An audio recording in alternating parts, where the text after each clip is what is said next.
నమస్తే, welcome to T-SAT Rythu Mitra వ్యవసాయం కార్యక్రమానికి స్వాగతం. రైతు మిత్రులారా, మీరు మొక్కజొన్న పంట సాగు చేస్తున్నా లేదా సాగు చేయాలి అనుకున్నా ఎలాంటి పద్ధతులు అవలంబించాలి, ఎలాంటి సమస్యలు వచ్చే అవకాశం ఉంది, వాటిని ఏ విధంగా అధిగమించాలి, ఎరువులేంటి, అదేవిధంగా అధిక దిగుబడి సాధించాలంటే చేపట్టాల్సినటువంటి కార్యక్రమాలు ఏంటి, సమగ్రంగా యాజమాన్య పద్ధతులకు సంబంధించి మొక్కజొన్న పంటకు ఈరోజు మనం తెలుసుకుందాము. మనతో పాటు ఉన్నారు scientist doctor YS Parameshwari ma'am. Ma'am నమస్తే. నమస్తే అండి. Welcome to studio ma'am. First question ఏంటంటే మ్యామ్, మొక్కజొన్న పంటకు సంబంధించి ఎలాంటి నేలల్లో ఎక్కువగా మనం మొక్కజొన్న పంట సాగు చేసుకోవచ్చు లాభదాయకంగా అంటే మీరేం చెప్తారు? మనం మొక్కజొన్నని ఇసుక నేలల నుంచి నెలరేగడి భూముల వరకు సాగు చేసుకోవచ్చు. కానీ మనం ముందుగా చూసుకోవాల్సింది ఏంటంటే నీరు నిలబడకూడదు అనమాట. భూమిలో నీళ్ళు నిలబడని భూమిని సెలెక్ట్ చేసుకొని ఆ భూమిలోనే మాత్రమే మనము మొక్కజొన్నను వాడుకోవాలి. తర్వాత ఆమ్లత్వం కానీ క్షారత్వం కానీ లేని భూములని సెలెక్ట్ చేసుకోవడం చాలా మంచిది. ఓకే, ఇప్పుడు మొక్కజొన్నకు సంబంధించి ఎలాంటి రకాలు ఎంచుకోవాలి అంటే కాలపరిమితి కూడా ఉంటుంది కాబట్టి ఎలాంటి రకాలు ఎంచుకోవాలి, ఏ నెలల్లో ఏవి బెటర్ అంటే ఒకసారి. ఇప్పుడు సాధారణ రకాలు చూసుకున్నట్లయితే దీంట్లో కాలపరిమితిని బట్టి దీర్ఘకాలిక రకాలు, తర్వాత మధ్యకాలిక రకాలు, తర్వాత స్వల్పకాలిక రకాలు ఉంటాయి. దీర్ఘకాలిక రకాలు అయితే మనము 100 నుంచి 120 రోజుల్లో పంట కోతకు వస్తుంది. అదే మధ్యకాలిక రకాలు చూసుకున్నట్లయితే 90 నుంచి 110 రోజుల్లో మనకు పంట వస్తుంది. స్వల్పకాలిక రకాలు చూసుకున్నట్లయితే మనకు 90 రోజులు లోపల వస్తుంది అన్నమాట. అయితే మనము ఈ యాసంగిలో మనం సాగు చేసుకోవాలంటే ముఖ్యంగా నీటిపారుదల సౌకర్యం ఉన్న ప్రాంతాల్లో మనకు బావుల్లో కానీ బోర్లు కానీ ఉన్న ప్లేసులలో మనము మధ్యకాలిక మరియు స్వల్పకాలిక రకాలు చేసుకున్నట్లయితే మనము ఉన్న నీటి వసతితోటి అధిక దిగుబడులు సాధించడానికి ఉంటుంది. ఈ సాధారణ రకాలే కాకుండా మనకు ఈ మధ్య కొత్తగా ప్రత్యేక రకాలు వచ్చాయండి. అవి ఏంటంటే తీపి మొక్కజొన్న, తర్వాత పేలాల మొక్కజొన్న, తర్వాత బేబీ కార్న్ మొక్కజొన్న అని ఉన్నాయి. వీటిని ఏంటంటే మనము పట్టణాలకు దగ్గరగా ఉన్న ప్రాంతాల్లో అంటే సాగు చేసుకున్నట్లయితే మనకు మార్కెట్ దగ్గరగా ఉంటుంది. ఎందుకంటే మనం అనుకున్న ధర పలుకుతుంది కాబట్టి అవి మనం పట్టణ ప్రాంతాల్లో సిటీ దగ్గరలో ఉన్న ప్రాంతాల్లో చేసుకోవడం చాలా మంచిదండి. రైతు మిత్రులారా, మేడం చెప్తుంది వింటున్నారు కదా మొక్కజొన్న పంటకు సాగుకు సంబంధించి. ఇంకా మనకున్నటువంటి డౌట్స్ అన్ని కూడా అడిగి తెలుసుకుందాం. అయితే మీకేమన్నా మొక్కజొన్న పంట సాగుకు సంబంధించి ఎలాంటి డౌట్స్ ఉన్నా కూడా స్క్రీన్ మీద స్క్రోల్ అవుతున్నటువంటి ఫోన్ నెంబర్ నోట్ చేసుకోండి. ఆ నెంబర్కి కాల్ చేయండి, మ్యామ్ ఉన్నారు, ఆన్సర్ ఇస్తారు. మ్యామ్ ఇప్పుడు ఒక విత్తనాన్ని అయితే ఒక రకాన్ని ఎంచుకున్నారు వాళ్ళ నేలను బట్టి. విత్తన సమయం కానీ విత్తే పద్ధతి కానీ అది ఏ విధంగా ఉండాలంటారు? ఇప్పుడు యాసంగిలో చూసుకున్నట్లయితే మనకు అక్టోబర్ 15 నుంచి నవంబర్ 15 వరకు అయితే అనుకూలమైన సమయము. అయితే మనము ఎంచుకున్న రకాలని బట్టి మనం ఇది ఎత్తుకోవాలి. ఇప్పుడు నేను చెప్పినట్టు దీర్ఘకాలిక రకాలు, మధ్యకాలిక రకాలు, స్వల్పకాలిక రకాలు అన్నాం కదా. మనము ఈ రకాలను ఎంచుకునేటప్పుడు ఏంటంటే మనము ఎప్పుడు వేస్తున్నాము అనేది, అంటే ఇప్పుడు సపోజ్ మనకు కొన్ని ప్రాంతాల్లో ఏమవుతుందంటే వరి తర్వాత మనం మొక్కజొన్న వేసుకోవాల్సి వచ్చినప్పుడు ఏమవుతుందంటే వరి నవంబర్ వరకు మన కోతకి రాదు కాబట్టి కోత తర్వాత మనం డిసెంబర్లో వేసుకుంటాం. అలాంటి టైంలో మనము స్వల్పకాలిక రకాలు వేసుకుంటాము. అప్పుడు డిసెంబర్ వరకు వెళ్ళొచ్చు. అదే మనకు ఇప్పుడు మామూలుగా ఉన్నప్పుడేమో అక్టోబర్ నుంచి నవంబర్ 15 వరకు మనం వేసుకోవచ్చు. తర్వాత ఈ విత్తనం ఎంచుకున్న తర్వాత మనము నేల తయారీ బాగా చేసుకొని తర్వాత రోటవేటర్తో బాగా చేసుకున్న తర్వాత మనము బోధ కాలువ పద్ధతి తయారు చేసుకొని వరుసకు మధ్య మనము 60 సెంటీమీటర్లు ఉండేటట్టు చూసుకొని బోధలు చేసుకొని తర్వాత మొక్కకు మధ్య 20 సెంటీమీటర్లు ఉండేటట్టు చూసుకున్నట్లయితే మనకు ఒక ఎకరానికి 33,333 మొక్కలు ఉండేటట్టు చూసుకోవాలి. ఎందుకంటే మనం మొక్కజొన్నలో ముఖ్యంగా చూసుకున్నట్లయితే ఒక్కొక్క మొక్కకు ఒక్కొక్క కండే వస్తుంది కాబట్టి ఆ కండే అనేది మనకు ఇక్కడ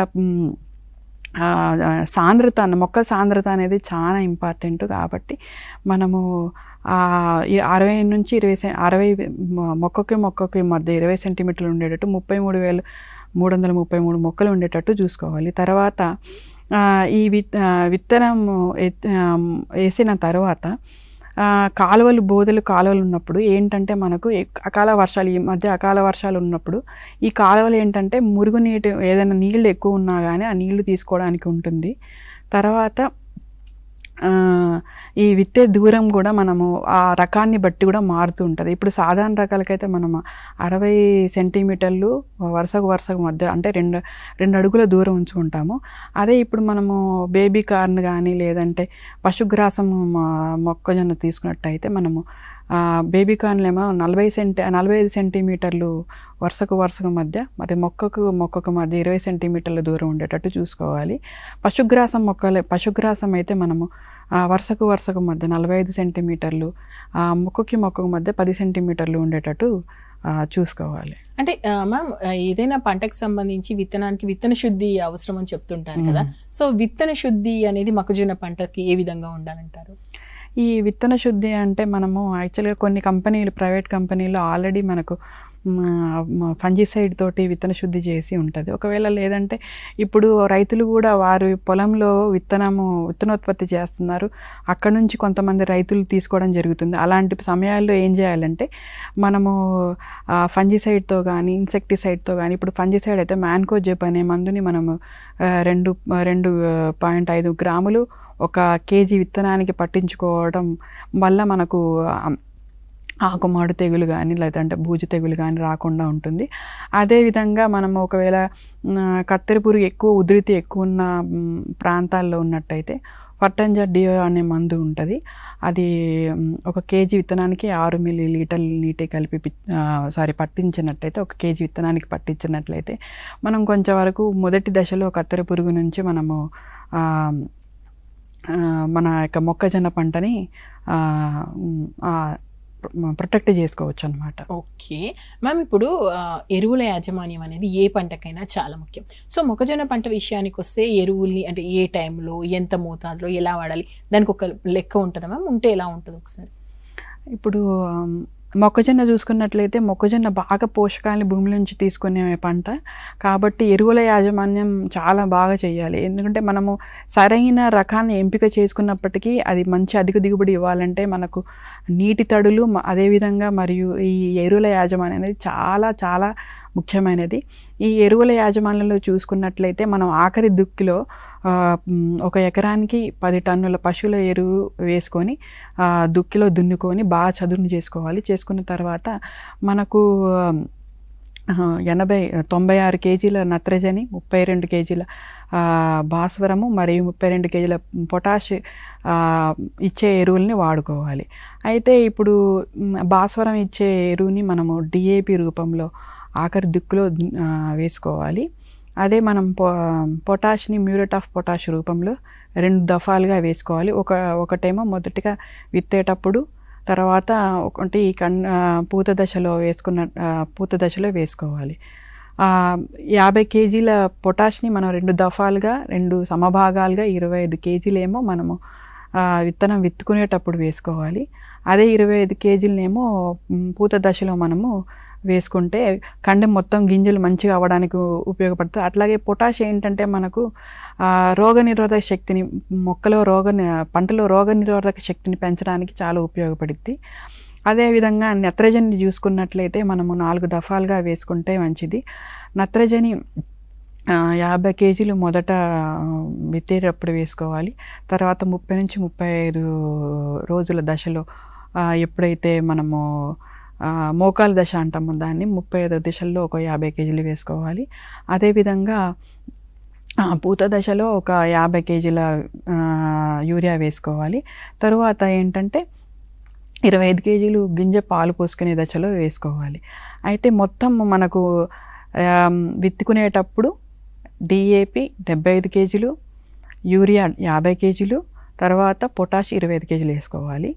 మోకాలి దశలో అంటే 30 నుంచి 30 రోజుల్లో ఏమో యూరియా 50 కేజీలు వేసుకోవటము. తర్వాత పూత దశలో ఏంటంటే 50 కేజీల యూరియా మరియు పొటాష్ని గింజ ఫామ్ అయ్యే దశలో పొటాష్ 25 కేజీలు మళ్ళీ 25 కేజీలు యూరియా వేసుకోవాలి. ఎప్పుడైనా మనము ఎరువులు వేసుకునేటప్పుడు ఏంటంటే నీటి తడులు ఉండేటట్టు చూసుకోవాలి. అంటే మనం వేసిన తర్వాత నీటి తడులు ఇవ్వకపోతే మనకు ఆ పోషకాలు అనేవి పంటకి అందక మనం ఎంత ఎక్స్పెక్ట్ చేస్తామో అంత దిగుబడి అనేది మనకు రాదు.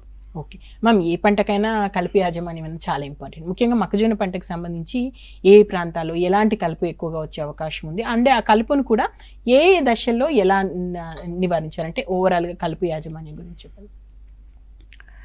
మనకి మొక్కజొన్నలో మొదటి 40 నుంచి 45 రోజులు కలుపు లేకుండా చూసుకోవడం అనేది చాలా ముఖ్యమైనది.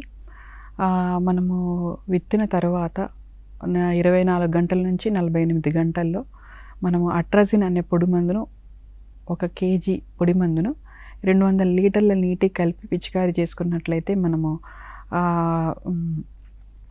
కలుపు రాకుండా చేసుకోవచ్చు. ఒకవేళ మనము జీరో టిల్లేజ్ పద్ధతిలో వరి తరువాత మనము మొక్కజొన్న వేసుకున్నట్లయితే అప్పుడు మనం అట్రజిన్ మందుతో పాటు గ్రామాక్జోన్ అంటే గ్లైఫోసేట్ అనే మందును 500 మిల్లీలీటర్లు 200 లీటర్ల నీటికి కలిపి పిచికారీ చేసుకున్నట్లయితే మనకు కలుపు నివారించుకోవడమే కాకుండా మనకు వరి కొయ్యలు లేదా దుబ్బుల నుంచి మళ్ళీ ఇగురు రాకుండా ఉండడానికి ఆస్కారం ఉంటుంది. తర్వాత ఏదో ఒక విధంగా మనము ఒకవేళ ప్రీ ఎమర్జెన్సీ అంటే కలుపు రాకముందు విత్తనం వేసిన తర్వాత మనము ఒకవేళ మందు కనుక వేసుకోలేకపోయిన పరిస్థితి ఉన్నట్లయితే 15 నుంచి 20 రోజుల దశలో అంటే 20 రోజుల దశలో ఒక మొక్కలు 15 నుంచి 20 రోజుల దశలో ఉన్నప్పుడు, తర్వాత కలుపు మొలిచిన తర్వాత 3 నుంచి 4 ఆకుల దశలో ఉన్నప్పుడు మనము టెంబోట్రాన్ అనే మందు 115 మిల్లీలీటర్లు ప్లస్ అట్రజిన్ అనే మందుని 1 కేజీ పొడి మందుని 200 లీటర్ల నీటికి పిచికారీ చేసినట్లయితే కలుపుని నివారించుకోవచ్చు. లేదా మనకు అవైలబుల్ లేకపోతే టింజర్ అనే మందు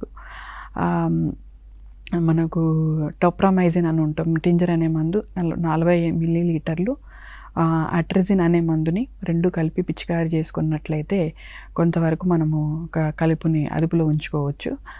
తర్వాత మన పొలంలో గినక ఒకవేళ తుంగజాతికి సంబంధించిన కలుపు ఎక్కువ ఉన్నట్లు అనిపించినట్లయితే మీరు హాలోసల్ఫ్యూరాన్ మిథైల్ అంటే సెంప్రా అని మనకు ట్రేడ్ నేమ్లో దొరుకుతుంది. హాలోసల్ఫ్యూరాన్ అనే మందు 36 గ్రాములు 1 ఎకరానికి 200 లీటర్ల నీటిలో పిచికారీ చేసినట్లయితే తుంగని నివారించుకోవచ్చు. అయితే ఇలా చేసిన తర్వాత కూడా మనము 30 నుంచి 35 రోజులకి అంతరకృషి ఇంటర్కల్టివేటర్తో అంతరకృషి చేసుకున్నట్లయితే కలుపు పోతుంది. అదేవిధంగా అంతరకృషి చేసిన తర్వాత మనము నత్రజని 50 కేజీలు వేసినట్లయితే మొక్కకి కావాల్సిన పోషకాలు అందుతాయి. అట్లాగే మనకు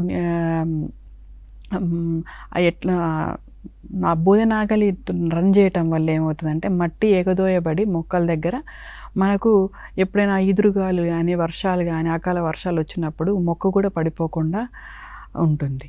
ఓకే, ఈ విధంగా మనం కలుపు నివారించుకోవడం వల్ల ఇంకొకటి ఏంటంటే కొన్ని శిలీంధ్రాలు కానీ కొన్ని తర్వాత కీటకాలు కానీ ఇవి ఆల్టర్నేట్ హోస్ట్గా ఉంటాయి.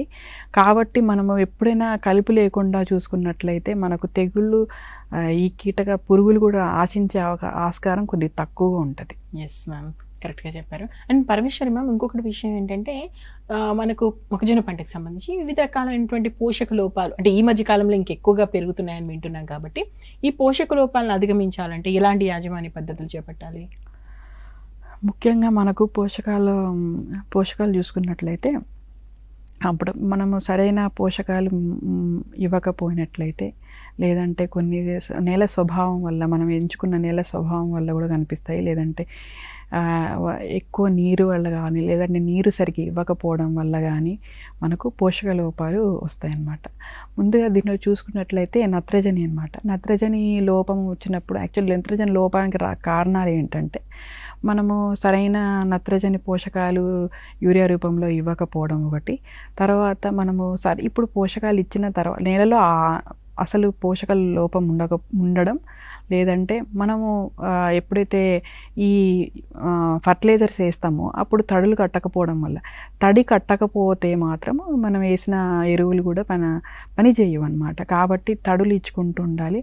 లేదంటే బెట్ట వల్ల కూడా తర్వాత ఒక్కొక్కసారి ఏమవుతుందంటే మనం అనుకోకుండా వర్షాలు రావడం వల్ల, నీరు నిల్వ ఉండటం వల్ల, అంటే మనం కాలువలు సరిగ్గా చేసుకోకపోవడం వల్ల, నీరు నిల్వ ఉండడం వల్ల కూడా ఈ నత్రజని లోపం ఉంటుంది. ఈ లోపం ఎట్లా గుర్తించాలంటే మనకు ఆకులపైన పసుపు రంగు, కింద ఆకులపైన పసుపు రంగు కలర్లోటి మనము మొత్తం మారిపోతూ ఉంటుంది. తర్వాత తీవ్రత ఎక్కువ అవుతా ఉన్న కొద్దీ మనకు లేత ఆకుల్లో కూడా మనకు ఈ పసుపు రంగు మొక్కలు ఉంటాయి. దీన్ని చేయాలంటే మనం సవరించుకోవాలంటే ఫస్ట్ నత్రజని మనం ఎంత సిఫారసు చేస్తున్నామో అంత మనం వెయ్యాలి. ఒకవేళ బెట్టకు గురైనప్పుడు, అంటే నీళ్లు సరిగా లేనప్పుడు, నీళ్లు ఇవ్వనప్పుడు మనకు ఈ లోపం, నత్రజని లోపం కనబడుతుంది. కాబట్టి మనం 2% యూరియాని మనము పిచికారీ చేసుకున్నట్లయితే అది 4 నుంచి 5 రోజుల వ్యవధిలో 2 సార్లు చేసుకున్నట్లయితే కొంతవరకు మనము ఆ సమస్యను అధిగమించవచ్చు. తర్వాత చూసినట్లయితే భాస్వరం లోపం మెయిన్గా మనకి ఎప్పుడు కనిపిస్తుంది అంటే వాతావరణం బాగా చల్లగా ఉన్నప్పుడు ఏమవుతుందంటే మనం మొక్కజొన్న వేర్లు అనేవి సరిగా భూమిలో ఉన్న భాస్వరాన్ని మనం తీసుకోదు. ఒకవేళ మనం ఇచ్చినా కానీ తీసుకోదు.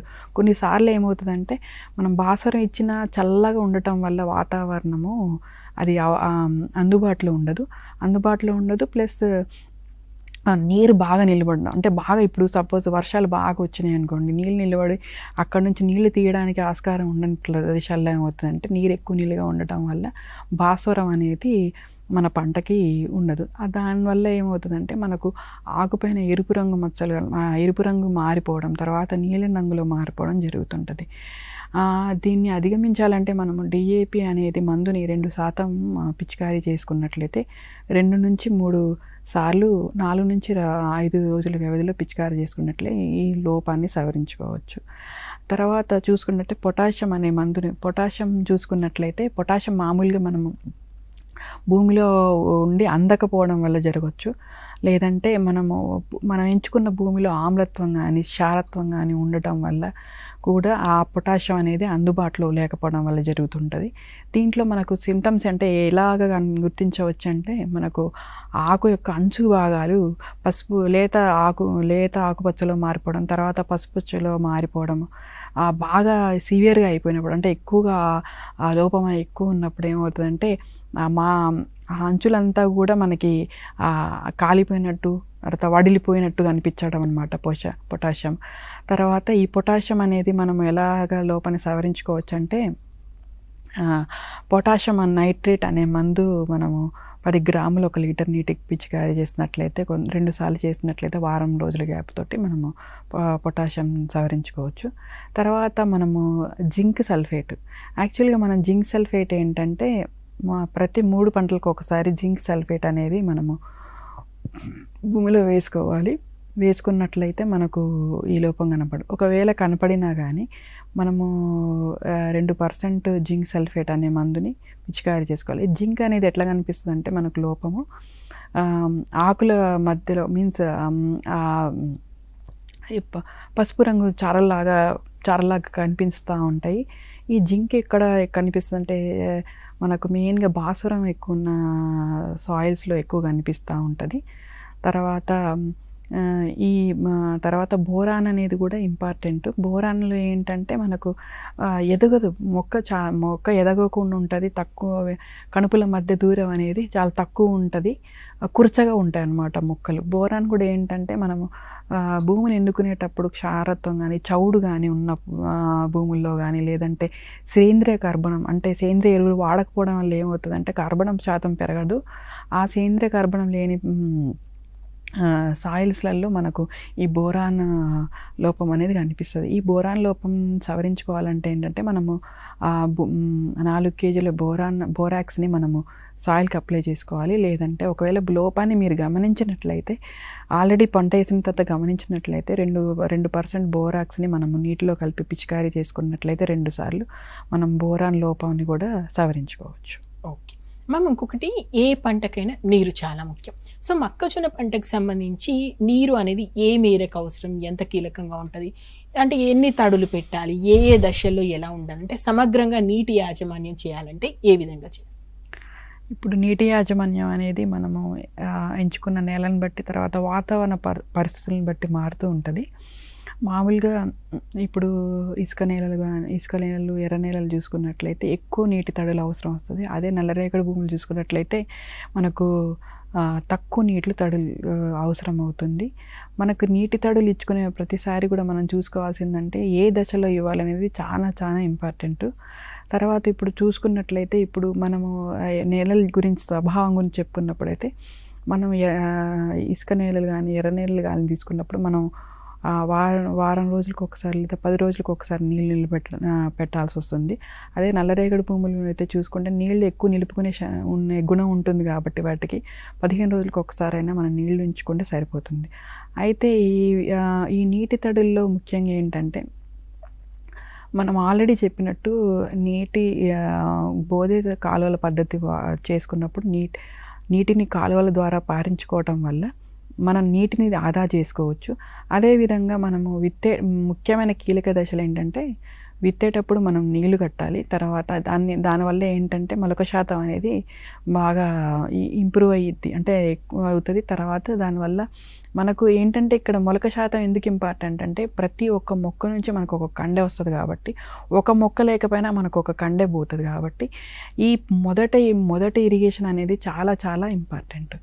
ఈ నీరు విత్తిన తర్వాత లేదంటే ఇచ్చినప్పుడు మనం మొలక శాతం పెరుగుతుంది కాబట్టి మనము సరైన మొక్కల సాంద్రత మెయింటైన్ చేయగలుగుతాం. అట్లనే మనం దానివల్ల మనకు అధిక దిగుబడులు వస్తాయి.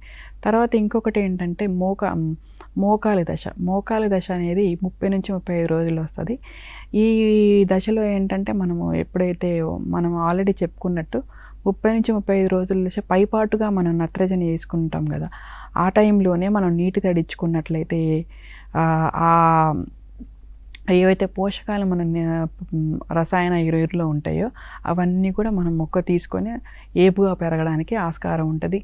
తర్వాత పూత ముందు దశ ఈ దశలో మాత్రం ఎట్టి పరిస్థితుల్లో కూడా బెట్ట గురి కాకూడదు. బెట్ట గురి అయితే మీరు ఎంచుకున్న సాయిలైనా తర్వాత మీరు ఎంత మంచిగా చేసినా ఎంత ఎరువులు వేసినా కానీ అవన్నీ పనికిరావు. కాబట్టి మీరు ఎప్పుడైతే నీటి తడులు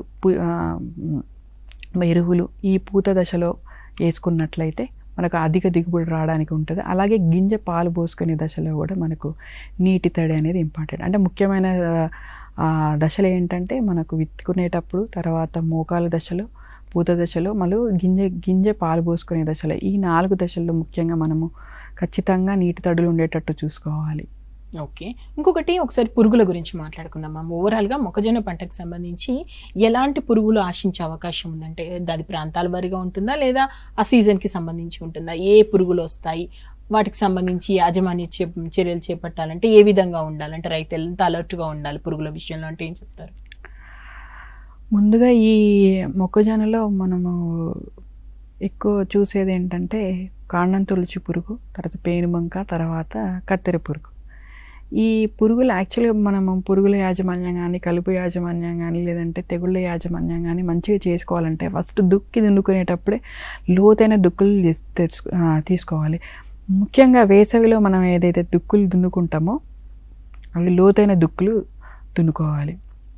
దానివల్ల ఏమవుతుందంటే ఈ పురుగుల యొక్క ప్యూపా దశలు అవన్నీ కూడా బయటకు వచ్చేసి అవి పక్షులు తినడం కానీ, లేదంటే ఎక్కువ ఉష్ణోగ్రతకు గురి అవ్వడం వల్ల కానీ అవి చనిపోయే ఆస్కారం ఉంటుంది. అలాగే శిలీంధ్రాలు ఏవైతే తెగుళ్ళని గురి చేస్తాయో అవి కూడా బయటపడటం వల్ల మనకు కొంతవరకు తెగుళ్ళ నుంచి మరియు పురుగుల నుంచి మన పంటని కాపాడుకోవచ్చు. ముందుగా చూసుకున్నట్లయితే మనకు కాండం తొలుచు పురుగు ఫస్ట్ ఎక్కువగా మనకు 10 నుంచి 20 రోజులు ఎక్కువ అనిపిస్తుంది. ఇది కనిపించినప్పుడు మనకు ఆకులపైన రంధ్రాలు కనిపించడము, తర్వాత అంకురం దగ్గర మువ్వ చనిపోవడము, ఇవన్నీ జరుగుతాయి అన్నమాట. మువ్వ చనిపోయిందంటే మనకు అక్కడ నుంచి కంకి రావడం అవన్నీ జరగవు అనమాట. సో దానివల్ల ఏంటంటే మనకు ఆశించిన దిగుబడులు రావు అనమాట. సో దీనికి నివారణకి ఏంటంటే మనము కొరాజిన్ అనే మందుని 60 మిల్లీలీటర్లు 200 లీటర్ల నీటిలో పిచికారీ చేసుకున్నట్లయితే కొంతవరకు దాని ఉధృతిని తగ్గించుకోవచ్చు. లేదంటే మనము రాకుండా ఒకవేళ 30 నుంచి 35 రోజుల్లో కనుక చూసినా లేకపోతే రాకుండా చూసుకోవాలనుకుంటే మాత్రం కార్బోఫ్యూరాన్ గ్రాన్యూల్ 3G గ్రాన్యూల్ ఎకరానికి 3 కిలోల చొప్పున మనం సుడిలో పడేటట్టుగా చేసుకున్నట్లయితే మనం కొంతవరకు ఈ కాండం తొలిచి పురుగుని కొద్దిగా వరకు అరికట్టవచ్చు. తర్వాత ఈ పేనుబంక చూసుకున్నట్లయితే ఇవి రసం పీల్చే పురుగులు. ఈ పురుగులు ఏంటంటే మనకు ఆకుల పైన కానీ లేదంటే కాండం పైన కానీ రసం పీల్చుకోవడం వల్ల ఏమవుతుందంటే పసుపు రంగులోకి మారిపోతాయి. తర్వాత ఆకులు కూడా ముడతలు పడతాయి, దానివల్ల దళసరిగా మారుతాయి.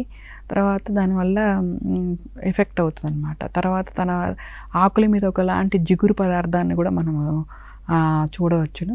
ఈ పేనుబంక కనుక మనకు చూసినట్లయితే ఈ మోనోక్రోటోఫాస్ అనే మందుని 1.6 మిల్లీలీటర్లు 1 లీటర్ నీటికి కలిపి పిచికారీ చేసుకున్నట్లయితే కొంతవరకు ఉధృతిని తగ్గించుకోవచ్చు. ఈ మధ్యకాలంలో ఇది కత్తెర పురుగు అనేది మనకు అన్ని సీజన్స్లో అంటే ఖరీఫ్ కానీ రబీ కానీ మీరు ఎప్పుడు ఏ సీజన్లో మొక్కజొన్నను అంటే గ్రో చేస్తున్నా ఎప్పుడే చూస్తున్నా కానీ అది చూస్తున్నాము. ఈ కత్తెర పురుగు అనేది ఈ మధ్య బాగా చూస్తున్నది. ఈ కత్తెర పురుగు వల్ల ఏంటంటే మనకి అది కూడా సుడిలోనే తిరుగుతూ ఉంటుంది. మొదటి దశలో లార్వా ఏం చేస్తుందంటే మన పత్రహారితాన్ని గోకి తినడం వల్ల కొద్దిగా ఆకులంతా కూడా తెల్లబడుతూ ఉంటాయి అన్నమాట. ఈ తెల్లబడుతూ ఉంటాయి. తర్వాత ఏంటంటే ఆ లార్వా దశ పెరుగుతున్న కొద్దీ ఏమవుతుందంటే అది సుడిలో ఆకుల్ని కత్తిరించడం, ఆకుల్ని తినడం వల్ల రంధ్రాలు ఏర్పడతాయి, ఆకులు కూడా తెగిపోతూ ఉంటాయి. తర్వాత ఈ యొక్క మన ఈ కత్తెర పురుగు రాకుండా చేసుకోవాలంటే ఫస్ట్ లోతు దుక్కులు ఆల్రెడీ మనం చెప్పుకున్నట్టు ఉంటుంది. అలాగే మనము విత్తన శుద్ధి ఫార్టెంజా డియో అనే మందుతోటి 6 మిల్లీలీటర్లు 1 కేజీ విత్తనానికి విత్తన శుద్ధి చేసుకున్నట్లయితే మనము మొదటి వారాలు మనం కత్తెర పురుగు రాకుండా చేసుకోవచ్చు. ఒకవేళ ఆశించిన తర్వాత చేసుకున్నట్లయితే కొరాజిన్ అనే మందును 60 మిల్లీలీటర్లు 200 లీటర్ల నీటికి కలిపి పిచికారీ చేసుకోవచ్చు. దీని ఉధృతి ఎక్కువ అవుతున్నప్పుడు మనం ఏం చేయాలంటే విషపు ఎరని తయారు చేసుకోవాలి. విషపు ఎరని ఎలా తయారు చేసుకోవాలంటే మనం 2 కేజీల బెల్లాన్ని తీసుకొని 2 లీటర్ల నీటిల్లో కలిపి దానికి ఒక 10 కిలోల తవుడిని యాడ్ చేసుకొని ఒక 24 గంటలు పులియబెట్టాలి. తర్వాత మనం ఎప్పుడైతే ఆ మందుని వేసుకోవాలనుకుంటున్నామో అప్పుడు 100 గ్రాములు ఒక అర్ధగంట ముందర 100 గ్రాములు థయాక్సడిగార్ అనే మందుని దానికి మిక్స్ చేసి దాన్ని చిన్న చిన్న ఉండలుగా చేసుకొని అవి మన సుడిలో పడేటట్టుగా చూసుకోవాలి. అంటే చిన్న చిన్న ఉండలుగా చేసుకొని అవి సుడులలో వేసుకున్న తర్వాత మనం కొంతవరకు ఈ ఉధృతి తగ్గించుకోవచ్చు. అదేవిధంగా మనం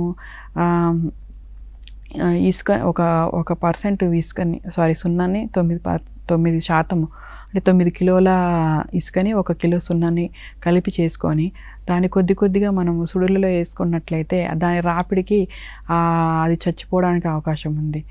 సో ఈ విధంగా మనం కత్తెర పురుగుని నివారించుకోవచ్చు.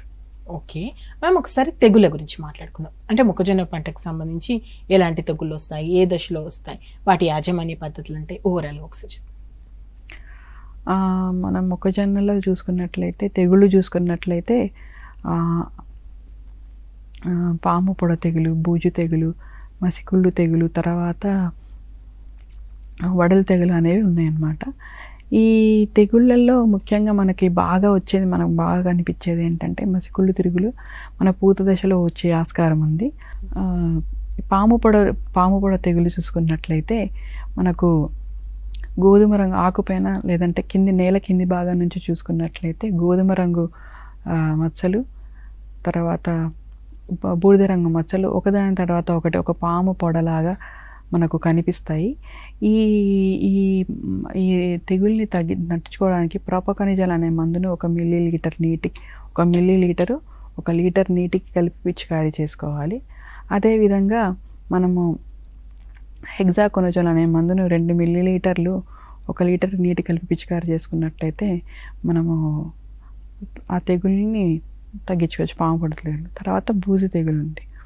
బూజు తెగులు చూసుకున్నట్లయితే మనం ఆకులు పై భాగంలో ఏమో పసుపు రంగు కలర్లో మారిపోతుంటాయి, అక్కడక్కడ పసుపు పట్టీల్లాగా మారిపోయి తర్వాత కింద భాగంలో చూసుకున్నట్లయితే మనకు బూడిద రాలినట్టు బూడిద అయ్యే అవకాశం ఉంది. ఈ తెగుల్లో ఏంటంటే మనకు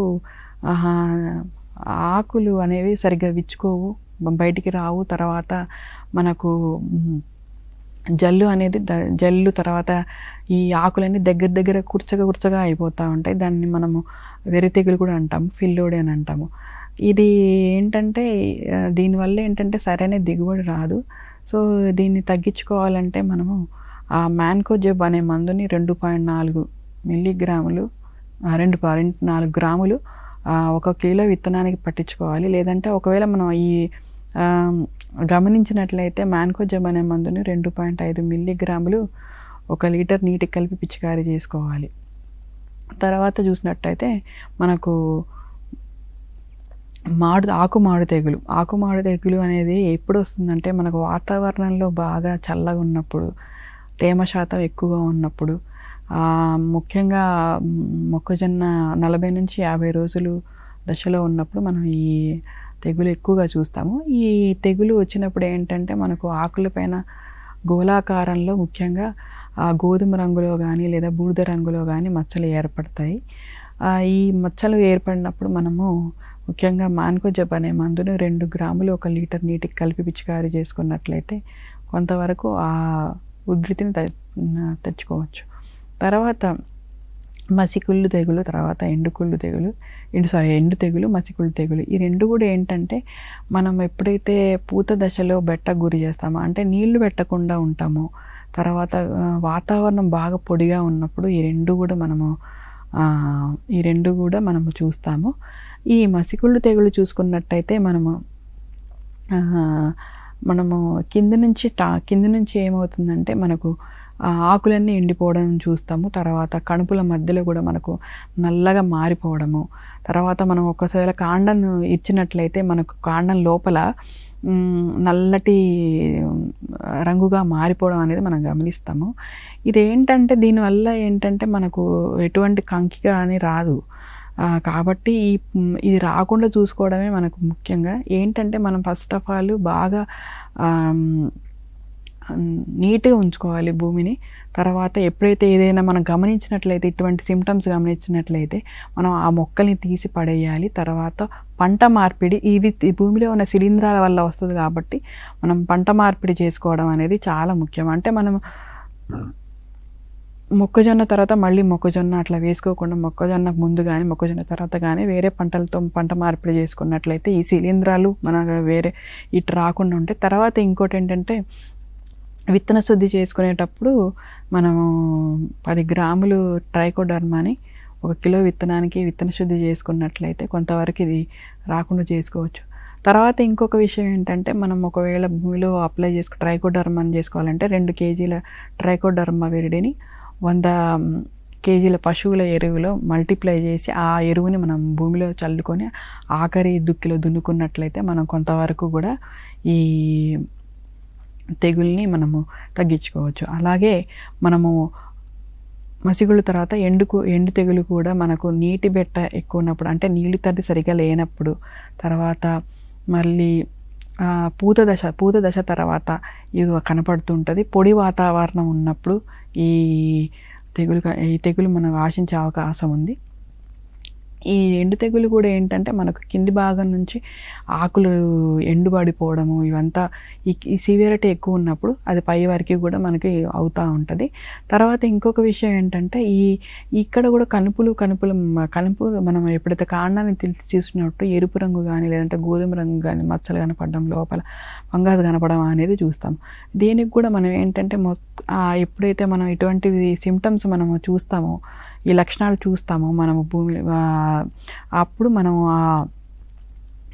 ఆ మొక్కల్ని తీసివేయడం అనేది చాలా మంచిది. తర్వాత మనము ఈ పశువుల ఎరువులో ట్రైకోడర్మా విరిడిని 2 కేజీలు ట్రైకోడర్మా విరిడిని 100 కిలోల పెంటలో అంటే పశువుల ఎరువులో వేసుకొని మల్టిప్లై చేసి దాన్ని మనము చేసుకున్నట్లయితే కొంతవరకు ఈ శిలీంధ్రాలు భూమి నశించే అవకాశం ఉంటుంది.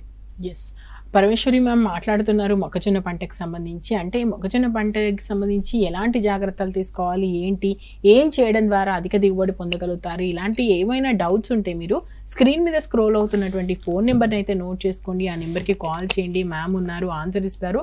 అండ్ ఎస్పెషల్లీ మొక్కజొన్న పంటకు సంబంధించి ఇంకా ఏం చేయాలి అంటే ఇప్పటి వరకు మనము ఎరువుల గురించి మాట్లాడుకున్నాము, అదేవిధంగా ఏ విధంగా దానికి సంబంధించినటువంటి కలుపు యాజమాన్యం చేయాలి, నీటి యాజమాన్యం చేయాలి, ఇలాంటి విషయాలన్నీ మాట్లాడుకుంటున్నాము. వీటితో పాటు ఇంకా మీకు ఏమైనా సందేహాలు ఉన్నా కూడా మీరు కాల్ చేయొచ్చు, మ్యామ్ ఉన్నారు, ఆన్సర్ ఇస్తారు. మ్యామ్ ఇంకొక క్వశ్చన్ ఏంటంటే, ఒకవేళ ఇప్పుడు పక్షులు, అడవి పందులు వీటి వల్ల ఎక్కువగా నష్టం జరుగుతూ ఉంటుంది కదా, వాటి నుంచి నివారణ అంటే ఏ విధంగా ప్రొటెక్ట్ చేసుకోవడం ఎలా మరి పంటని? పక్షులు చూసుకున్నట్లయితే మనకు పాలు పోసుకునే దశలో, గింజ పాలు పోసుకునే దశలో ఏంటంటే తీపిగా ఉండటం వల్ల రామచిలుకలు వచ్చే అవకాశం ఉంది. అయితే ఇప్పుడు ఈ రామచిలుకలు మనం ఎలా చేయాలంటే కొంత అగ్ని రిబ్బన్స్ అంటే మెరుపు రిబ్బన్లు కట్టుకోవటం, మనం పంట చుట్టూ మెరుపు రిబ్బన్లు కట్టుకోవటం వల్ల మనము కొంతవరకు అది తగ్గించుకోవచ్చు. అలాగే కాకుండా ఈ మధ్య సౌండ్ అంటే ధ్వనులు చేసే ఇన్స్ట్రుమెంట్స్ వచ్చాయి. ఆ ఇన్స్ట్రుమెంట్స్ చేయటం వల్ల కూడా మనం కొంతవరకు ఈ పక్షుల బెడద అనేది మనము చేసుకోవచ్చు. అయితే ఈ అడవి పందులు అనేది మాత్రం యాక్చువల్గా పెద్ద, ఇప్పుడు చాలామంది రైతులు వాళ్ళు ఉత్సాహంగా ఉన్న మొక్కజొన్న సాగు చేయడానికి ఈ అడవి పందులు బెడద వల్ల చాలామంది ఏంటంటే వెనకాడుతున్నారు వేసుకోవాలంటే. అయితే ఇప్పుడు ఈ అడవి పందులు ఉన్న ప్లేస్లలో ఏంటంటే సామూహికంగా కొన్ని చేపట్టాల్సి వస్తుంది. ఏంటంటే తక్కువ ఖర్చుతో అవ్వాలి అనుకుంటే మాత్రం మనం మన పంట పొలాల చుట్టూ ఏంటంటే పాత చీరలు, కలర్ చీరలు కట్టుకుంటుంటే అవి బెదిరిపోయే అవకాశం ఉంటుంది. లేదంటే బయో ఫెన్స్ కానీ, లైఫ్ ఫెన్స్ అంటే ఇప్పుడు డబ్బులు ఉన్న వాళ్ళు అంటే మీన్స్ ఫెన్సింగ్ వేసుకోవటం వల్ల ఒకటి, ఈ మధ్య సోలార్ ఫెన్స్ కూడా ఒకటి వస్తుంది, అదే బ్యాటరీతో ఆపరేట్ అయిపోతుంటుంది. ఒకసారి మనం కొనుక్కున్నట్లయితే అది 3-4 సంవత్సరాల వరకు మనము చేసుకోవచ్చు. అలాగే బయోఫెన్స్ మొక్కల్ని కూడా మనము గోరింటాకు లేదా ఆగే మొక్కలు, తర్వాత బోగన్విలియా మొక్కలు కూడా మనం పంట చుట్టూ పెట్టుకున్నట్లయితే కూడా బయోఫెన్స్గా పనిచేస్తుంది. మనం పంట నుంచి అలాగే కాకుండా ఎకోడాన్ అనే ఒక మందు ఉంటుంది. ఎకోడాన్ అనే మందు ఏంటంటే మనము 1 లీటరు నీటికి 1 లీటరు ఎకోడాన్ మందుకు 100 లీటర్లు నీటిలో కలిపి మనము పంట చుట్టూ ఏంటంటే ఒక 2 నుంచి 3 ఫీట్ల వరకు మనము పిచికారీ చేసుకోవాలన్నమాట. అయితే ఈ పిచికారీ చేసుకునే ముందు ఏంటంటే ఫస్ట్ వాటర్ తోటి మనం పిచికారీ చేసుకోవాలి. పిచికారీ చేసుకున్న తర్వాత మామూలు వాటర్తో పిచికారీ చేసుకోవాలి. తర్వాత ఎకోడాన్ మందు కలిపిన వాటర్ని మళ్ళీ మనం ఒక చుట్టూ ఒక 2 నుంచి 3 ఫీట్ల వరకు చేసుకున్నట్లయితే మనం ఆ వాసనకి మనము అడవి పందులను తగ్గించుకోవచ్చు. అంతేకాకుండా ఏంటంటే మళ్ళీ ఈ వెంట్రుకలు ఏవైతే ఉంటాయో ఆ వెంట్రుకలను కూడా మన మొక్కజొన్న పంట చుట్టూ మనము వేసుకున్నట్లయితే యాక్చువల్గా ఏంటంటే మనం ఎప్పుడైతే భూమిలో తడి ఉంటుందో, లేదంటే మనం నీళ్ళు ఇచ్చినప్పుడు కానీ, లేదంటే వర్షం పడినప్పుడు ఏమవుతుందంటే మనము మన పంట పొలాల్లో తుంగ ఉన్నట్లయితే ఆ తుంగ వాసనకి యాక్చువల్గా తుంబల్లో ఉన్నట్టు దుంపల వాసనకి యాక్చువల్గా మనకు ఎక్కువ ఇవి దుంపల వాసనకి మనకు అడవి పందులు వచ్చే అవకాశం ఉంది. కాబట్టి ఆ పంట చుట్టూ ఏంటంటే మనకు ఆ వెంట్రుకల్ని మనము చుట్టూ వేసుకున్నట్లయితే ఆ వాసన ముక్కుకి పట్టేసి అది కొద్ది ఊపిరాడక అది భయంతో రాకుండా ఉంటుంది అనమాట. అట్లాగే ఇప్పుడు మనం అంటే తక్కువ ఖర్చుతో చేసుకున్నట్లయితే ఆ విధంగా కొన్నిసార్లు ఏంటంటే మురిగిపోయిన కోడిగుడ్లు కూడా మనం చుట్టూ వేసినట్లయితే ఆ వాసన కూడా అవి రావు. కానీ ఇవి ఏంటంటే మనం ఏవి చేసుకోవాలనేది మనము మన యొక్క వీలుని బట్టి మన శక్తిని బట్టి మనం ఎంచుకొని దాన్ని చేసుకోవాలి. ఓకే మ్యామ్, ఒకటి మేమింది ఏంటంటే మొక్కజొన్న పంటకు సంబంధించి రబీలో కొంత విస్తీర్ణం పెరుగుతుంది, ఎక్కువ మంది రైతులు రబీలో పంట వేయడానికి ఇష్టపడుతున్నారని వింటున్నాం. ఎందుకు మ్యామ్ రబీలో వేస్తే ఏంటి మొక్కజొన్న పంటలో ఉన్నటువంటి ఆవిష్టత, ఎలాంటి లాభం ఉంటుంది రైతుకి? రబీ చూసుకున్నట్లయితే యాక్చువల్గా మన వాతావరణ పరిస్థితులు అనేవి యాక్చువల్గా అనుకూలంగా ఉండటం వల్ల ఏంటంటే రైతులు ఆసక్తి చూపుతున్నారు. ఒకటి కాలపరిమితి ఏంటంటే మనకు ఈ దీంట్లో దీర్ఘకాలిక రకాలు కానీ, మధ్యకాలిక రకాలు కానీ, లేదా స్వల్పకాలిక రకాలు కానీ ఇలా ఉండడం వల్ల ఒక అడ్వాంటేజ్ అనమాట. మనకు నీళ్ళ తడిని బట్టి తర్వాత ఏదైనా ఒక ఏ రకమైనా ఎంచుకోవచ్చు. ఇంకోటి ఏంటంటే మార్కెట్లో కూడా ఏకసంకర రకాలు అంటే చాలా హైబ్రిడ్స్ మనకు అవైలబుల్ ఉంటున్నాయి. మనకు వాతావరణ పరిస్థితిని బట్టి, మన పరిస్థితిని బట్టి అవి ఉండటం వల్ల తర్వాత ఎక్కువ ఈవెన్ మనం చూసుకున్నట్టయితే మొక్కజొన్నలో ఎక్కువ చీడపీడలు కానీ, ఎక్కువ పురుగు సమస్య కానీ మనకు కంపేర్ ఉన్నప్పుడు ఉండదు అనమాట. తర్వాత ఇప్పుడు చూసుకున్నట్లయితే మనకు రైతులు చూసుకున్నట్లయితే ఇప్పుడు వరి తర్వాత జీరో టిల్లేజ్ విధానంలో మనకు డిసెంబర్ వరకు కూడా మనం మొక్కజొన్న అంటే సాగు చేసుకోవడానికి ఆస్కారం. ఎందుకంటే అది తక్కువ కాల పరిమితిలో మనకి తక్కువ తడుల్లో తక్కువ టైంలో మనకు ఒక క్రాప్ వస్తుంది కాబట్టి దానివల్ల ఏంటంటే మనకు రైతు ఎక్కువ ఏమంటారు దాన్ని ఎక్కువ తక్కువ టైంలో ఎక్కువ ఈల్డ్స్ తీసుకోవడం అనేది మనం మొక్కజొన్న అవుతుంది అనమాట. ఇంకోటి ఏంటంటే మొక్కజొన్న యొక్క విశిష్టత ఏంటంటే మొక్కజొన్న మనము పశువుల దానాలో వాడతాము. పశువుల పచ్చిమెత్తగా వాడచ్చు, తర్వాత కోళ్ళ దానాలో గింజలు వాడచ్చు. మనము రోజు బేబీ కార్న్ తర్వాత తీపి మొక్కజొన్న అనేది మన హ్యూమన్ లైఫ్లో ఈ పార్ట్ అయిపోయింది కాబట్టి అంటే చాలా వెరైటీలుగా మనకు ఎక్కువ లాభాలు ఉన్నాయి కాబట్టి కూడా మనకు ఎక్కువ చేసుకుంటున్నారు. తర్వాత ఏంటంటే ఈ మనం చెప్పినట్టు పశుగ్రాసం చూసుకుంటే నేను ఒక విషయం మర్చిపోయాను. పశుగ్రాస రకాలు చూసుకున్నట్లయితే ఈ పశుగ్రాసంతో ఇప్పుడు కొన్ని వెరైటీస్ ఏంటంటే మనకు పశుగ్రాస వెరైటీస్ కూడా మన రైతులు వేసుకుంటూ ఉన్నారనమాట. ఎక్కడైతే డైరీ ఉన్నదో అక్కడ వేసుకుంటున్నారు. తర్వాత ఈ వరి తర్వాత మొక్కజొన్న అని చెప్పిన తర్వాత అదే వరి మొక్కజొన్న కాకుండా పత్తి తర్వాత కూడా మరి మొక్కజొన్న వేసుకుంటారు. పత్తి కూడా నవంబర్ డిసెంబర్ దాకా ఉండే తర్వాత కూడా వేసుకుంటున్నారు. అంటే ఏ క్రాపింగ్ సిస్టంలోనైనా దాన్ని అంటే ఎలాంటి పరిస్థితుల్లోనైనా దాన్ని వేసుకోవడానికి రైతులు ఇష్టపడుతున్నారు. అదేవిధంగా వాతావరణం చూసుకున్నట్లయితే మనకు కాంతి ఎక్కువగా ఉంటుంది రబీలో, అదే వర్షాలు కూడా తక్కువ ఉంటాయి. మనకు మామూలుగా ఖరీఫ్లో చూసుకున్నట్లయితే మనకు వర్షాలు ఎక్కువ ఉండటం వల్ల నీరు నిలిచి తర్వాత తక్కువ కాంతి ఉండటం వల్ల కూడా తక్కువ దిగుబడులు, అదే ఎక్కువ దిగుబడులు మనము రబీలో ఉంటాయి కాబట్టి రైతులు ఆసక్తి చూపిస్తున్నారు. అలాగే మనకు కొంతమంది రైతులు అయితే మరి రబీలో విత్తనోత్పత్తి కూడా చేస్తున్నారు. ఈ విత్తనోత్పత్తి చేయటం వల్ల ఏంటంటే ఇంకా ఎక్కువ అధిక లాభాల్ని గడిస్తున్నారు.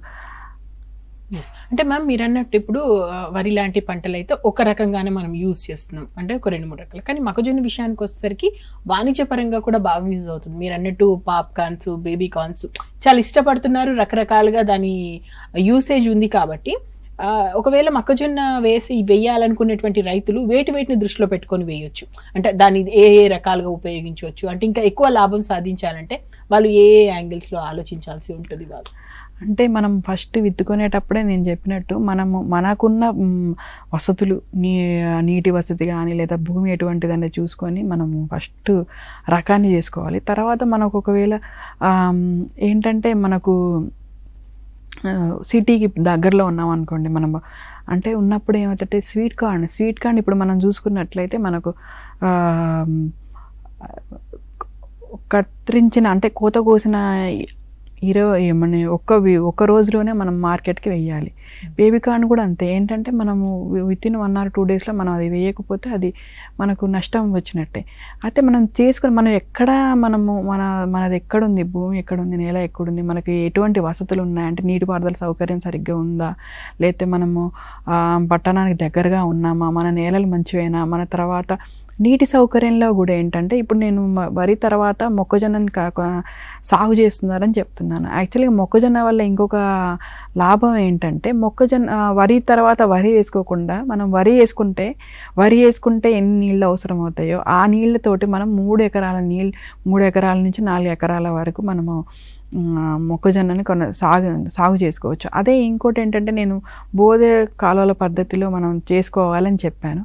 బోధే కాలువల పద్ధతిలో చేసుకోవటం వల్ల యాక్చువల్గా మనకి కలుపు సమస్య రాదు. కానీ ఒకవేళ మనకు ఆస్కారం ఉన్నట్లయితే డ్రిప్ సూక్ష్మ బిందుతో సేద్యం ద్వారా చేసుకున్నట్లయితే ఇంకా నీరు అదైతే ఇంకా మనం ఎక్కువగా చేసుకోవడానికి ఆస్కారం. అంటే మనం ఇవన్నీ కూడా అంటే నీటిపారుదల, మన యొక్క ప్లేస్ ఎక్కడ ఉంది, తర్వాత మనకు మంచి మార్కెట్ ఉందా లేదా, మార్కెట్ ఇప్పుడు డైరీ ఫామ్ ఉందనుకోండి, దగ్గరలో డైరీ ఫామ్ ఉంటే మనం పశుగ్రాస రకాలు ఆఫ్రికన్ టాల్ కానీ లేదంటే గంగా సఫేద్ కానీ అవన్నీ చేసుకొని మనము చేసుకోవచ్చు. మనము ఇవన్నీ గుర్తుపెట్టుకొని వేసుకొని మనం మార్కెట్ తగ్గట్టుగా మనము మొక్కజొన్నను సాగు చేసుకోవచ్చు. ఓకే మ్యామ్, మొక్కజొన్న పంటకే కదా ఏ పంటకైనా పంట మార్పిడి చేయడం మంచిదని అంటుంటారు కదా మీ సైన్స్లో. సో పంట మార్పిడి అంటే మొక్కజొన్న పంటకు సంబంధించి ఏ పంట తర్వాత వేసుకోవచ్చు, లేదా మొక్కజొన్నకు ఆల్టర్నేట్గా ఏం వేస్తూ సాగు చేసుకోవచ్చు? ఇప్పుడు మొక్కజొన్న అనేది యాక్చువల్గా పోషకాలు ఎక్కువ తీసుకునే పంట. మనము ముందు కానీ లేదా తర్వాత కానీ ఏంటంటే ఒక లెగ్యూమ్ క్రాప్ని ఇన్కార్పొరేట్ చేసినట్టు, అంటే పప్పు జాతికి సంబంధించిన క్రాప్, అది షార్ట్ డ్యూరేషన్ అయినా పర్వాలేదు, లాంగ్ డ్యూరేషన్ అయినా. మొత్తానికి షార్ట్ డ్యూరేషన్ అంటే తక్కువ కాల పరిమితి ఉన్నదైతేనే ఏమిటంటే మనకు ఉన్న వసతితో అంటే నీటి వసతితో మనము 2 పంటలు బాగా తీసుకోవచ్చు. ఇప్పుడు సపోజ్ మనము రబీలో యాసంగిలో మనం ఒకవేళ మొక్కజొన్న తీసుకోవాలనుకుంటే ఖరీఫ్లో పప్పు జాతికి సంబంధించిన పెసర్లు కానీ మినుములు కానీ లేదంటే సోయాబీన్, అంటే కొన్ని ప్రదేశాల్లో ఆదిలాబాద్ తీసుకున్నట్లయితే అట్లాంటి ప్రదేశాల్లో తీసుకోవచ్చు. తర్వాత ఒకవేళ ఖరీఫ్లో తీసుకున్నట్లయితే రబీలో మనము ఈ పప్పు జాతికి సంబంధించిన ఇవే పెసర్లు మినుములు కానీ ఏమైనా తీసుకోవచ్చు. అయితే ఏంటంటే పోషకాలు ఎక్కువ తీసుకుంటుంది కాబట్టి మనము దాన్ని మళ్ళీ భూమిలో పోషకాలని అభివృద్ధి చేయడానికి తీసుకునే లెగ్యూమ్ అంటే పప్పు జాతి తీసుకుంటే మంచిదని నా ఉద్దేశం. ఓకే మ్యామ్, ఒక కాలర్ ఉన్నారు, కాలర్తో మాట్లాడదాం. నమస్తే అండి, మీ పేరేంటి, ఎక్కడి నుంచి కాల్ చేస్తారు? ఎప్పుడు పెట్టుకోవచ్చు అంటే జనవరిలోనే మాకు ఖాళీ దొరుకుతుంది. జనవరిలో మాత్రమే మీకు ఖాళీ దొరుకుతుంది, అప్పుడు వేసుకోవచ్చా అని అడిగారా? అంటే ఎప్పుడు వేసుకోవచ్చు అని జనవరిలో ఓకేనా? అదే అంటే యాక్చువల్గా మనము అయితే చెప్పేది రబీ వ్యాసంగిలో చెప్పేది అయితే అక్టోబర్ 15 నుంచి మనము నవంబర్ 15 అని చెప్తున్నాము. అంటే మన అధిక దిగుబడి సాధించడానికి అదే మంచి టైము. కానీ మనము వరి తర్వాత జీరో టిల్లేజ్ పద్ధతిలో అయితే మనం డిసెంబర్ మొదటి వారం వరకు వెళ్ళొచ్చు అని చెప్తున్నాము. అయితే జనవరి వల్ల ప్రాబ్లం ఏంటంటే మనకు జనవరిలో టెంపరేచర్స్ అంటే చలి ప్రభావం ఎక్కువ ఉంటుంది. అదే అంటే దానివల్ల ఏంటంటే మనకు జర్మినేషన్ అంటే ఇప్పుడు మొలక శాతం అనేది తగ్గే అవకాశం ఉంటుంది. తర్వాత ఇంకొకటి ఏంటంటే మనకు మార్చి వచ్చేసరికి ఏమవుతుందంటే పూత దశ వచ్చేస్తుంది. ఆ పూత దశ ఉండటం వల్ల టెంపరేచర్స్ రైజ్ అవుతూ ఉంటాయి. అప్పుడు అంటే ఎక్కువ టెంపరేచర్స్ ఉంటాయి. ఎక్కువ టెంపరేచర్స్ ఉండటం వల్ల ఏంటంటే మంచి పాలినేషన్ అనేది పాలన్ డ్రై అయిపోతూ ఉంటుంది. అంటే మనం అధిక దిగుబడులు అంటే ఎక్స్పెక్టెడ్గా మనము ఏదైతే ఎక్స్పెక్ట్ చేస్తామో అంత దిగుబడి సాధించలేమని నా డిసెంబర్ వరకు అయితే చేసుకోవచ్చు. ఆ జనవరిలో అయితే ఏంటంటే టెంపరేచర్స్ వల్ల మనకు భూమిలో చల్లదనం ఏర్పడి చుట్టూ ఉన్న వాతావరణం చల్లబడడం వల్ల మనకు ప్రాబ్లం అవుతుంది. అంటే మొలక శాతం తగ్గిపోతుంది. ఇక్కడ మొలక శాతం అనేది మనకు ఈ మొక్కజొన్నలో ఇంపార్టెంట్. ఎందుకంటే ఒక్కొక్క మొక్కకు ఒక్కొక్క కండ వస్తుంది. తర్వాత మనకు 60 రోజుల్లో పూత దశ ఉంటుంది కాబట్టి 60-65 పూత దశ ఉన్నప్పుడు ఏమవుతుందంటే మనకు మార్చి నుండి ఆ ఉష్ణోగ్రతలు ఎక్కువ అవుతాయి. ఉష్ణోగ్రతలు ఎక్కువ అవటం వల్ల ఏమవుతుందంటే మనకు పుప్పొడి అనేది డ్రై అయిపోతుంటుంది, పాలినేషన్ సరిగా జరగదు, గింజ సరిగా ఏర్పడకపోవడానికి అవకాశాలు ఉన్నాయి. ఓకే మ్యామ్, ఇప్పుడు కోత సమయంలో కానీ ఆ తర్వాత కానీ ఎలాంటి జాగ్రత్తలు తీసుకోవాలి రైతులు మన మొక్కజొన్న పంట విషయానికి వస్తే? ఇప్పుడు కోత కోసుకున్నట్టే మనము ముందుగా చెప్పుకున్నట్టు ఈ మన ఆ రకాలని బట్టి కూడా ఉంటుంది. ఏంటంటే కొన్ని రకాలు ఏంటంటే పచ్చిగా ఉంటాయి కానీ కంకి మీద పొరలు ఎప్పుడైతే ఎండిపోతాయో అప్పుడు మనము చేసుకోవాలి. కానీ కొన్ని రకాల్లో ఏంటంటే కంకి పొరలు ఎండిపోతాయి కాకని మొక్క ఎండిపోవడం అనేది జరగదు, అంటే గోధుమ రంగులోకి మారడం అనేది జరగదు. అది దాని యొక్క హైబ్రిడ్ వెరైటీ. ఇప్పుడు మన professor Jayashankar Telangana agriculture university నుంచి రిలీజ్ అయిన 117 అనేది ఏంటంటే కంకి మొత్తము కూడా కలర్ మారిపోతుంది. కంకి పై పొరలంతా కూడా గోధుమ రంగులో మారిపోయి వాడిపోతూ ఉంటాయి. కానీ మనకు మొక్క ఆకులు అవన్నీ కూడా పచ్చ రంగులో ఉంటాయి. దానివల్ల ఏంటంటే మనకు అది పచ్చి మెత్తగా కూడా వాడుకోవచ్చు. బుట్టలు కోసిన తర్వాత అది పచ్చి మెత్తగా వాడుకోవచ్చు. అయితే మనకు ఆ టైంలో పొరలు ఎప్పుడైతే ఎండిపోతాయో అప్పుడు మనం చేసుకున్నట్లయితే మంచిగా ఉంటుంది. అప్పుడు తేమ శాతం మనకు 30% వరకు ఉంటుంది. తర్వాత మనము ఒకసారి బుట్టలు కోసుకున్న తర్వాత ఆ పీచంతా తీసిన తర్వాత 3 నుంచి 4 రోజులు తర్వాత మొత్తము ఆరబెట్టాలి, ఎండలో ఆరబెట్టాలి. ఆరబెట్టిన తర్వాత మళ్ళీ మనము నూర్పిడి యంత్రాలు తీసుకొని నూర్పిడి చేసుకొని ఆ గింజల్ని మళ్ళీ మనము 14% వరకు తేమ ఉంచేటట్టు చూసుకొని దాన్ని మనము నిల్వ చేసుకోవాలి, లేదంటే మార్కెట్కు తరలించాలి. అట్లాంటప్పుడు ఏంటంటే ఇక్కడ తేమ శాతం అనేది చాలా ఇంపార్టెంట్. ఎందుకంటే మనము ఇప్పుడు మార్కెట్కి వెళ్ళినప్పుడు తేమ శాతం చూస్తూ ఉంటారు. తర్వాత గింజలు మార్కెట్లో ఇంకోటి ఏంటంటే ఆ యొక్క గింజలు దుమ్ము కానీ మట్టి పిల్లలు కానీ ఏమైనా ఉన్నాయా లేవా చూసుకుంటారు. తర్వాత ఇతర ఆహార గింజలు ఏవైనా ఉన్నాయా, దాంట్లో ఎంత % ఉంటుంది అవన్నీ చూస్తూ ఉంటారు అన్నమాట. తర్వాత ఇప్పుడు మనము తీపి మొక్కజొన్న గురించి చెప్పుకున్నాము. తీపి మొక్కజొన్న వేసుకున్నప్పుడు మనకు 80 నుంచి 85 రోజుల్లోనే మనము ఆ పంటను తీసుకోవచ్చు. తర్వాత మేము చెప్పుకున్నట్టుగా పాలు పోసుకునే దశలో మనము దాన్ని కోత కోస్తాము కదా. కోత కోసిన వెంటనే మనం యాక్చువల్గా మార్కెట్కి తరలించాలి. 24 గంటల్లో మనం అది మార్కెట్కి తరలించకపోతే దాంట్లో ఒక చక్కెర శాతం యాక్చువల్గా మనకు 20 నుంచి 24% ఉంటుంది. ఇప్పుడు మనం అది మార్కెట్కి తరలించిన పోతే ఏమవుతుందంటే దానిలో తీపి శాతం అనేది తగ్గిపోయి అవి తెప్పలుగా ఉండి మనకు మార్కెట్లో ఆశించిన ధర మనకు రాదన్నమాట. తర్వాత ఇప్పుడు పేలాలు మొక్కజొన్న చూసుకున్నట్లయితే పేలాల మొక్కజొన్నలో ఏంటంటే మనము 30% తేమ ఉన్నప్పుడు గింజల్లో 30% ఉన్నప్పుడు మనము కోత కోసుకోవాలి. ఈ 30% ఉన్నప్పుడు కోసుకున్న తర్వాత మనము సాధారణ మొక్కజొన్నలో మనం ఏం చేస్తాము, ఎండలో ఎండబెడతాము. కానీ దీన్ని ఎండలో ఎండబెట్టకూడదు. ఎండలో ఎండబెడితే ఏమవుతుందంటే గింజల మీద పగుళ్ళు వస్తాయి. అప్పుడు ఏంటంటే మనకు ఆశించిన అంత పేలాలు ఏంటంటే మనం వేయించినప్పుడు దాని వాల్యూమ్ అని పెరుగుతూ ఉంటుంది. కాబట్టి ఆ పగలడం అనేది జరగకుండా చూసుకోవాలి. కాబట్టి 30% ఉన్నప్పుడే మనము కోత కోసుకోవాలి. కోత కోసిన తర్వాత మనము నీడలోనే ఆరబెట్టిన తర్వాతనే మనము మార్కెట్కి తరలించుకోవాలి. అదే బేబీ కార్న్ మొక్క చూసుకున్నట్లయితే అసలు ఆ బేబీ కార్న్లో ఏంటంటే మనము 50 నుంచి 60 రోజుల్లో మనం హార్వెస్ట్ చేస్తాం. దీంట్లో ఏంటంటే ముఖ్యంగా బేబీ కార్న్ అనేది ఆ గింజలు కాకముందే మనం తీసుకోవడం అనమాట. ఇవి రకాలు చూసుకున్నట్లయితే మనం ఏ రకమైనా సరే బేబీ కార్న్గా చేసుకోవచ్చు. దీన్ని వెజిటబుల్స్గా వాడుకోవటము, ఇప్పుడు ఎగుమతుల్లో కూడా దీన్ని తీసుకోవడం అనేది జరుగుతుంది. ఈ బేబీ కార్న్ అనేది ఏంటంటే మనకు ఒక బేబీ కార్న్ గురించి కంటిన్యూ చేద్దాం. ఒక కాలర్ చాలాసేపు నుంచి వెయిట్ చేస్తున్నారు, కాలర్ తీసుకుందాం. నమస్తే అండి, మీ పేరేంటి, ఎక్కడి నుంచి కాల్ చేస్తున్నారు? Hello,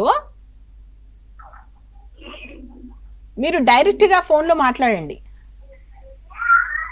hello madam. చెప్పండి, మీ పేరేంటండి? Hello madam. వినిపిస్తుంది, మీ వాయిస్ వినిపిస్తుంది, చెప్పండి.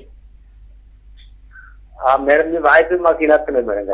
మీ వాయిస్ అయితే వినిపిస్తుంది, చెప్పండి, మీ ప్రశ్న ఏంటో అడగండి. మేము వరంగల్ జిల్లా గీసుకొండ మండలం మాట్లాడుతున్నాం మేడం. ఓకే, వరంగల్ జిల్లా గీసుకొండ మండలం మాట్లాడుతున్నాం. ఇప్పుడు మొక్కజొన్న మేడం అట్లా ఏ సీడ్ వేయాలి ఏం కథ అని తెలుసుకుందామని. ఓకే, ఇప్పుడు ప్రజెంట్ మొక్కజొన్నకు సంబంధించి ఏ సీడ్ వేయాలి ఏంటి అనేది మీరు తెలుసుకోవాలనుకుంటున్నారు. ఓకే మేడం, చెప్తారండి ఆన్సర్. శ్రీనివాస్ గారు, మనకు ఇప్పుడు మీరు ఎమ్మటే వేసుకోవాలనుకుంటే మాత్రం మధ్యకాలిక రకాలు కానీ స్వల్పకాలిక రకాలు కానీ వేసుకోవచ్చు.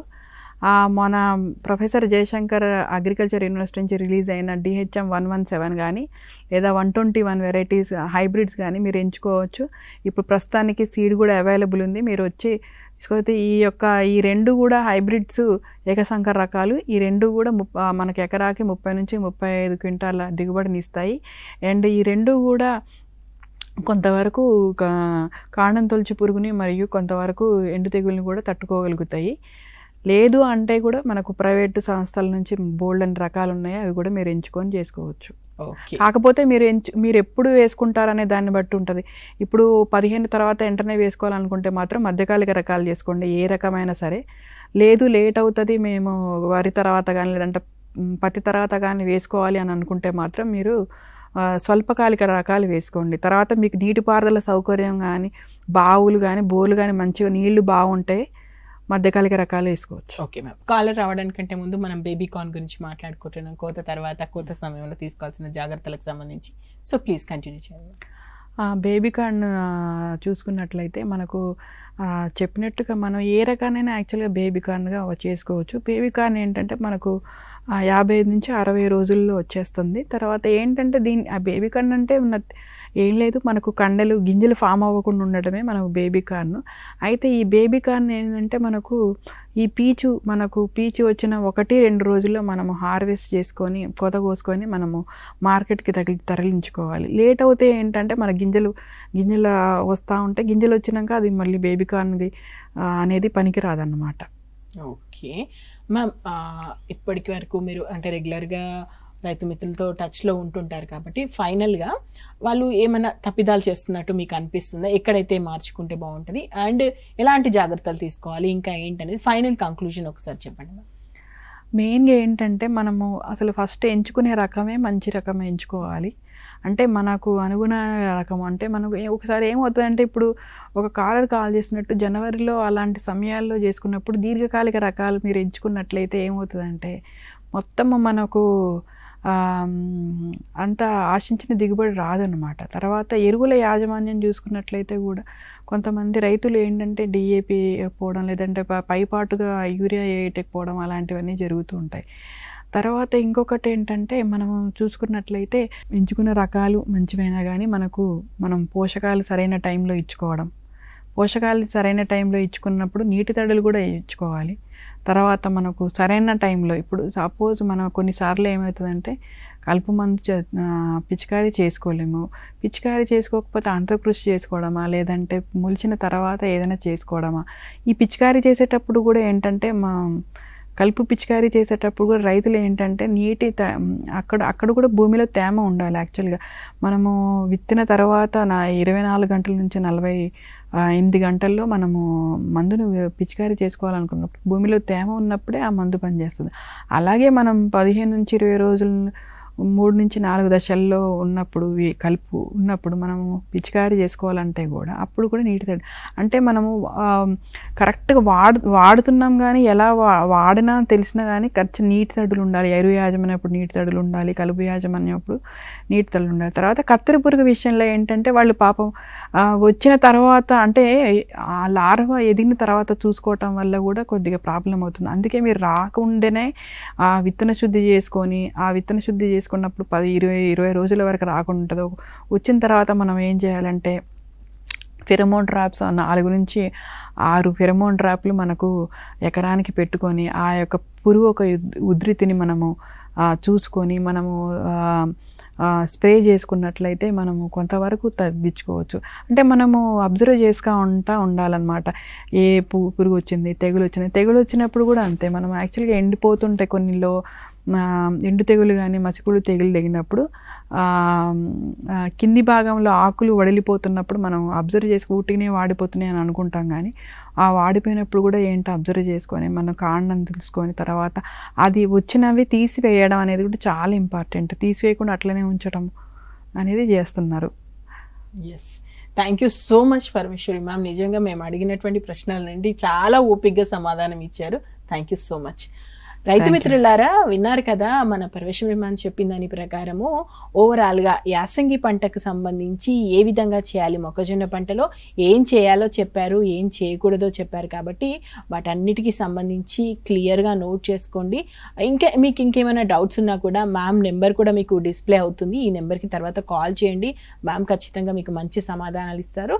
ఈ కార్యక్రమం ఖచ్చితంగా మీరు మంచి దిగుబడి పొందడానికి యూజ్ అవుతుంది అనుకుంటున్నాం. Thank you.